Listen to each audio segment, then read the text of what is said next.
Is she right, or is it an invasion of her kids' privacy?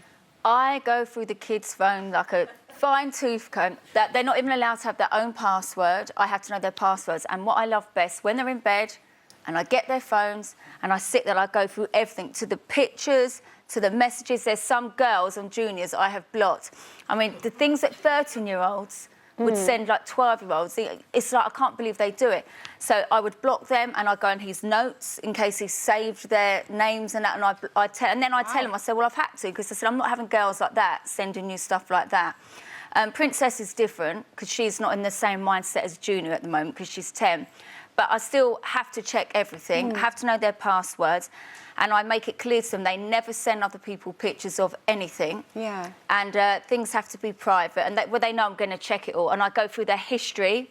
They're recently deleted. I go through everything so I can see everything that they've done. And because they know I'm going to do it, and I say to them, if I do find something and you lose that trust, you won't be having your phone back. So they've learned. But have you thought about maybe not a 10-year-old not having a phone?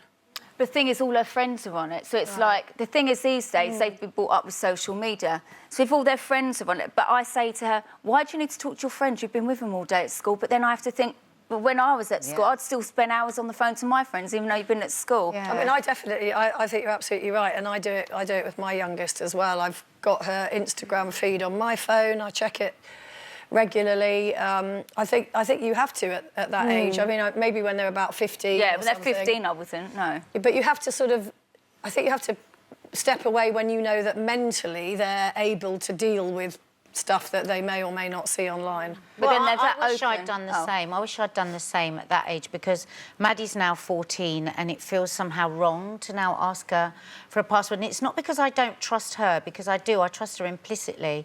But it's there's sharks swimming out there around them, and it's those people I don't trust.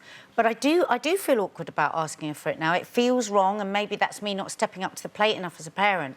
But what I am going to do is I'm going to take a lead from you, Jane, and with Kiki, I'm going to have a password, and I'm just going to keep it. And I'm not going to be a maniac like you, checking every night. But I do have maniacs. Because I know how crafty they can be. Every night I Even them knowing that you are randomly checking makes them think about what they look at. There, I wouldn't be checking on them. I'm checking on what people they innocently would think are just people just. I think it's interesting because, you know, when I was young, back in the day, it was a diary with a little padlock on it. And little forever friends. And what we're doing is the equivalent of giving your mum the key, really, to our diary. But I don't think that was right. the phone. I don't think it's right to look at your children's diary. But then why do we think it's right to look at their phone? I find external forces on social media that you don't have with the diary. And I completely hear you. And now, can I just say, if there's any friends of Finley's mum watching this now, don't tell him this bit. Don't tell your kids, because it all gets back to me when they come home and say, "Yeah." I told him that we've got this security thing online that checks every website that is clicked on in the house. So it's fine, I just get a printout every month, at the end of the month, of every website that has been looked at on every phone and every... He nearly died. Because he's nearly 16. I paid for it, it's totally fine, just so I don't have to check your phone, just so I can... it's not true. It doesn't exist. If it does exist, I don't know, I don't have it. But... just rather than actually physically taking the phone, I just told him that this was how I was keeping an eye on it. Or I've told him since then, I trust you, and I've taken it down. But for a little while, he thought that was actually what was happening. We've had a lot of comments on this. We did a poll. Do you check your kids' phones? 73% said yes.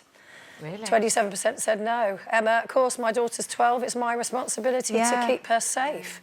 And Thalia, I once found a woman having a very adult conversation via Skype with my 11-year-old son. Wow. What? Her name was Liz, and she had the central heating on very high, judging by her attire.